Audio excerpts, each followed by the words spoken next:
सभे मगहिया भाई बहन के भूलेटन काका के राम राम आथिन मगहिया खबर में सुनथिन देश दुनिया के खबर। G20 शिखर सम्मेलन में नई दिल्ली घोषणा पत्र पर बनल सहमति।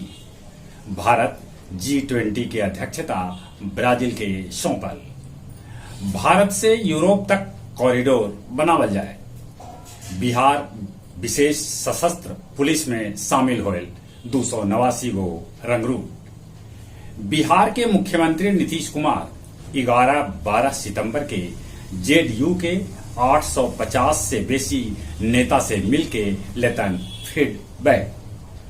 तेलुगु देशम प्रमुख पूर्व मुख्यमंत्री चंद्रबाबू नायडू के भ्रष्टाचार के मामला में कैल गेल है गिरफ्तार। मोरक्को में 7.2 तीव्रता के भूकंप आयल, जगह में 1000 से बेसी आदमी के जान चल गए। G20 में अफ्रीकी यूनियन के जोड़ल गेल। अब G20 G21 बन जाए। नेपाल में एगो बस दुर्घटनाग्रस्त हो गए, जगह में 7 आदमी के है मौत के खबर।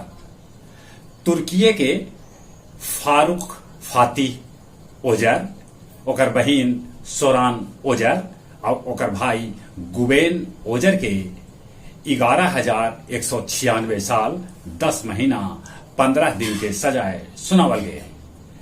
बेलागंज के LIC एजेंट गुड़िया कुमारी गुप्ता पति, ससुर और खुद के मृत बता के निकालल 32.35 लाख रुपया।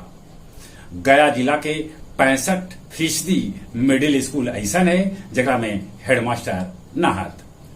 17 लाख रुपया के गांजा के साथे 110 किलो गांजा के साथे उत्तर प्रदेश के 2 तस्कर के पुलिस कैलक गिरफ्तार। और अब कुछ खेल के समाचार। एशिया कप में आज भारत के मुकाबला पाकिस्तान से हो रहा है। श्रीलंका बांग्लादेश के हरौलक। पेले के रिकॉर्ड तोड़ के नेमार ब्राजील के सबसे बेसी गोल करे वाला खिलाड़ी बन गए। US ओपन में जोकोविच और मेदवेदेव के बीच होए भिड़ंत। चली एक बार फिर से अपने सभी के भूलेटन काका के राम राम।